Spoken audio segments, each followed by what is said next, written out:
全屋以灰色做主調，配搭深啡實木地板、暗紋牆紙，營造低調奢華感。單位咧，我哋嘅設計嘅主題咧就係一個modern classic 啦。咁因為我哋都想滿足翻屋主咧，佢哋都比較中意一啲古典嘅線條啊，同埋一啲嘅家具。咁所以咧，我哋咧就用咗好多啲嘅classic 嘅元素咧去配搭。咁但係因為咧屋主佢都驚咧，如果太多啲嘅古典嘅元素咧，就會令到成間屋咧出嚟嘅效果咧比較 old school 啲。咁因為始終都有小朋友啊一齊住，咁所以咧佢都想帶翻一啲嘅 modern 嘅元素咧喺間屋裏邊。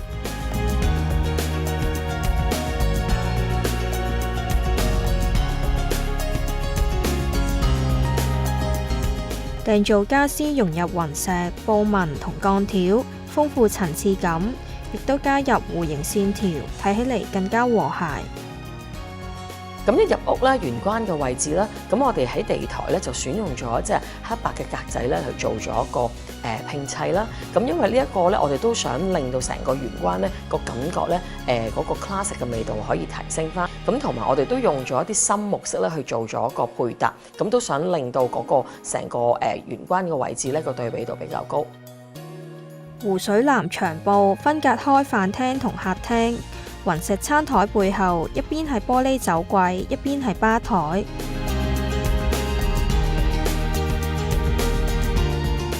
屋內唔同嘅位置都融入咗花線裝飾，提升古典嘅味道。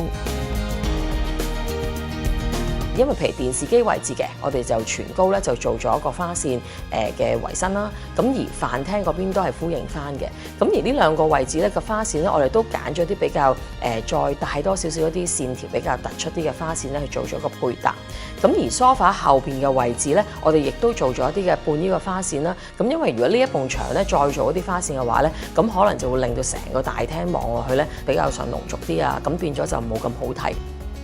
單位原本為3房2套嘅間隔，為咗擴大仔仔房，設計師拆除咗套廁，改為小型嘅儲物室，放喺走廊使用。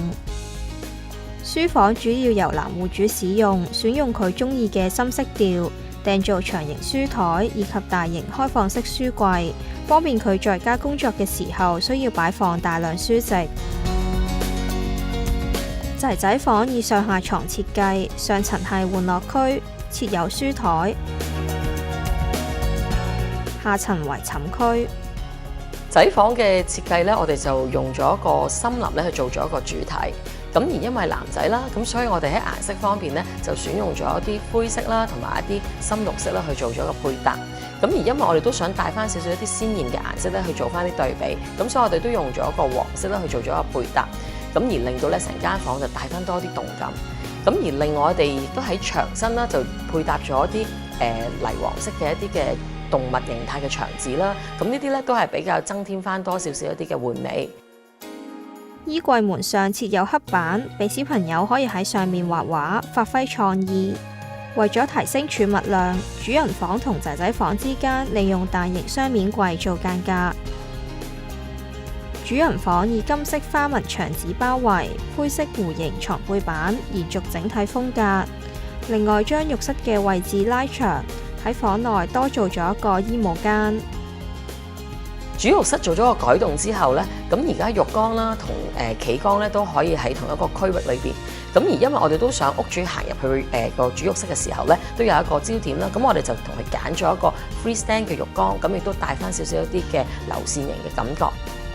洗手盤亦都選用帶有金紋嘅黑色石盤，配襯玫瑰金潔具，感覺更加華麗同精緻。